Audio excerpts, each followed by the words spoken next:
नमस्कार दोस्तों। Recently Russia ने भारत के कर्ज को अदा किया है। जब रशिया युद्ध से जूझ रहा था, जब रशिया के ऊपर सैंक्शन लगे थे, उस समय पर भारत ने यूनाइटेड नेशन के अंदर तेल के व्यापार के अंदर रशिया की बहुत मदद की थी। अब रशिया ने गिव बैक किया है भारत को।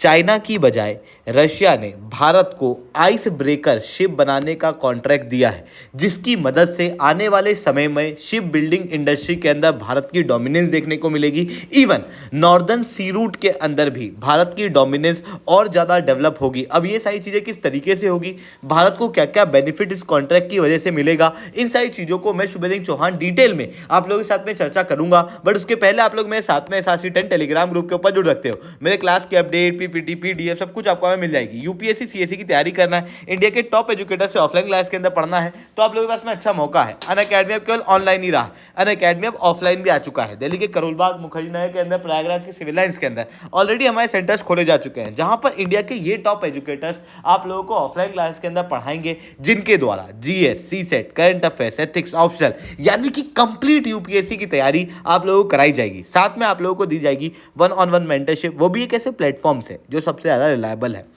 यूपीएससी CSE 2023 के अंदर अनअकैडमी से टॉप 10 में 4 बच्चे, टॉप 20 में 10 बच्चे, टोटल 315 बच्चे क्वालिफाई हुए थे। अगर आपको भी अनअकैडमी के ऊपर जुड़ना है तो नीचे डिस्क्रिप्शन के अंदर मैंने 2 लिंक दी हुई है, उन लिंक को खोलना, उनको फिल आउट करना। हमारी टीम फिर आपको कॉल करेगी और आपको कंप्लीट गाइडेंस देगी और बताएगी किस तरीके से आप अनअकैडमी के ऊपर जुड़ सकते हो। इसके अलावा अगर आपको स्टेट PSC की तैयारी करना है, जैसे यूपी PSC की तैयारी करने के लिए आप प्रयागराज वाले सेंटर के अंदर जुड़ सकते हो, और BPSC की तैयारी के लिए आप हमारे पटना वाले सेंटर के अंदर जुड़ सकते हो। चलिए दोस्तों, समझने का प्रयास करते हैं यहाँ पे हुआ क्या। देखो, जब युद्ध का समय चल रहा था, रशिया काफी सारी दुविधाओं को एक साथ झेल रहा था। जहां पर एक तरफ वेस्टर्न कंट्रियों द्वारा रशिया के ऊपर सैंक्शन लगाए जा रहे थे, वहीं दूसरी तरफ रशिया स्पेयर पार्ट के इशू से जूझ रहा था, ग्लोबल लेवल के आइसोलेशन से जूझ रहा था। यूनाइटेड नेशन के अंदर लगातार रशिया के ऊपर रेजोल्यूशन पास हो रहे थे। ऐसी कंडीशन में इंडिया और चाइना ने रशिया की मदद की, जहां पर भारत ने रशिया से सस्ते रेट के अंदर तेल लिया। भारत ने रशिया को इंजीनियरिंग गुड सप्लाई किए, रेस्ट्रिक्टेड टेक्नोलॉजी सप्लाई की, और इवन यूनाइटेड नेशन के अंदर रशिया के खिलाफ कई सारे रेजोल्यूशन को पास होने से रोका। ऐसी कंडीशन में रशिया भारत और चाइना दोनों का कृतज्ञ है। रिसेंटली रशिया की डिपेंडेंसी चाइना के ऊपर ज़्यादा देखने को मिल रही थी, जिसकी वजह से भारत को कंसर्न देखने को मिल रहा था रशिया चाइना एक्सिस की वजह से। रिसेंटली रशिया ने एक बैलेंसिंग एक्ट किया है, जहां पर रशिया ने बताया है कि वो केवल चाइना का दोस्त नहीं बल्कि भारत का भी ट्रेडिशनल पार्टनर है। रिसेंटली रशिया ने चाइना की बजाय भारत को आइस ब्रेकर बनाने का कॉन्ट्रैक्ट दिया है। अब आइस ब्रेकर बनाना भारत के लिए इतना इंपॉर्टेंट क्यों है? देखो, रशिया के जस्ट ऊपर वाला जो रीजन है, ये रीजन आपको आर्कटिक सी देखने को मिलता है। ये जो आर्कटिक सी है, ये साल के लगभग 6 महीने बर्फ के अंदर रहता है। पुराने समय पे और ज़्यादा समय तक ये बर्फ के अंदर ही रहता था। ऐसी कंडीशन में नॉर्मल जहाज यहाँ पर नहीं चल सकते। बट आने वाले समय में क्लाइमेट चेंज के कारण इस रीजन के अंदर बर्फ़ कम होती हुई दिखाई दे रही है। इस वजह से यहाँ पर एक नया सी रूट क्रिएट हो रहा है, जिसे कहा जाता है नॉर्दर्न सी रूट। ये नॉर्दर्न सी रूट ट्रेडिशनल सी रूट से काफ़ी छोटा है। जैसे अगर आप सुएज कैनाल से होते हुए ईस्ट एशिया से नॉर्थ यूरोप की तरफ जाओगे तो आपको लगभग 48 दिन लगेंगे। वहीं आप नॉर्दर्न सी रूट से जाओगे तो आपको लगभग 35 दिन लगेंगे। बट यहाँ पर ये वाला जो रीजन है सुएज कैनाल वाला, इस सुएज कैनाल वाले रीजन के अंदर कई सारी वॉलेटिलिटी देखने को मिलती है, मिडिल ईस्ट की डोमिनेंस देखने को मिलती है। ऐसी कंडीशन में नॉर्दर्न सी रूट आने वाले समय में एक बहुत इंपॉर्टेंट सी रूट होने वाला है। इतना ही नहीं, ये जो सी रूट है, इस सी रूट के अंदर कई सारे रिसोर्सेज और मिनरल्स हैं, क्योंकि ये जो समुद्र है ये काफ़ी समय से बर्फ़ के अंदर रहा, इस वजह से इस रीजन के मिनरल निकले नहीं हैं। बट ये जो ओशन है ये काफ़ी पुराना होने के कारण यहाँ पर कई सारे फॉसिल्स होने की आशंकाएं देखने को मिलती है। इस कारण से रशिया के एम इस समुद्र के लिए काफ़ी विजनरी हैं। इस वजह से रशिया अगले 2030 तक यानी कि लगभग अगले 5 सालों के अंदर 150 मिलियन टन तक का क्रूड ऑयल, एलएनजी, कोल और दूसरे गुड इस रीजन से ले जाना चाहता है। इतना ही नहीं, इस रीजन के अंदर ऑयल वगैरह को एक्सप्लोर करना चाहता है, मिनरल को एक्सप्लोर करना चाहता है। बट ये जो रीजन है ये लगभग 6 महीने तक बर्फ़ के अंदर होने के कारण अभी यहाँ से जहाज़ 6 महीने तक नहीं निकल पाते नॉर्मल वाले।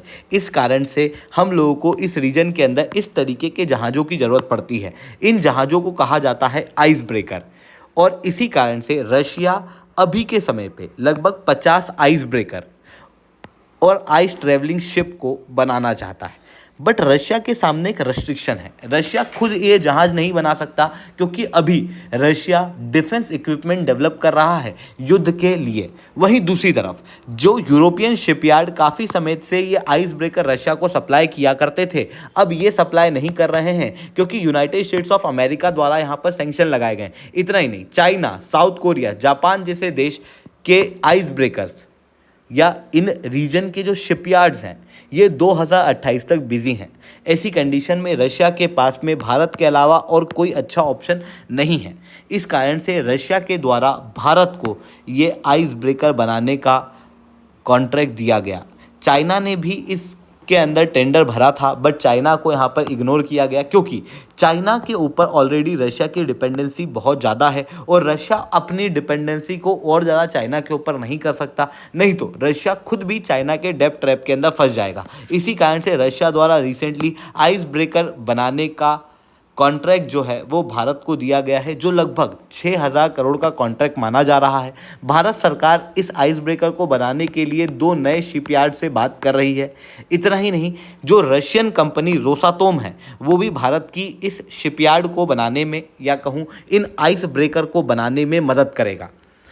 अब भारत को ये जो कॉन्ट्रैक्ट मिला है, इस कॉन्ट्रैक्ट की वजह से भारत को कई सारे बेनिफिट होंगे। सबसे पहला, शिप बिल्डिंग इंडस्ट्री और शिप रिपेयरिंग के अंदर भारत की डोमिनेंस ग्लोबल लेवल पे बढ़ेगी।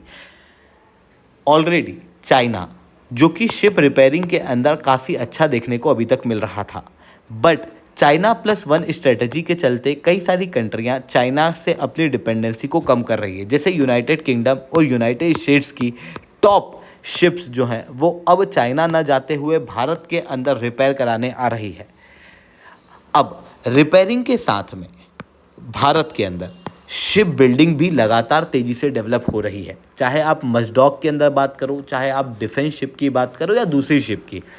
और अब जब आइस ब्रेकर शिप्स का कॉन्ट्रैक्ट भी भारत को मिला है तो उसकी वजह से भारत की डोमिनेंस जो है वो और ज़्यादा बनती हुई दिखाई देगी।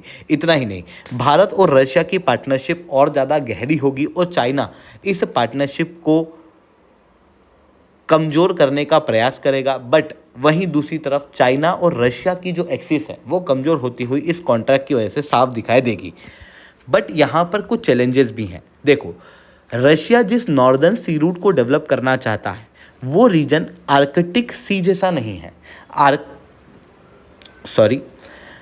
जिस आर्कटिक सी के अंदर नॉर्दर्न सी रूट को रशिया डेवलप करना चाहता है वो अंटार्कटिक ओशन जैसा नहीं है। अंटार्कटिक ओशन एक कॉमन गुड है जो ग्लोबल लेवल की कोई भी कंट्री यूज़ कर सकती है उस समुद्र को।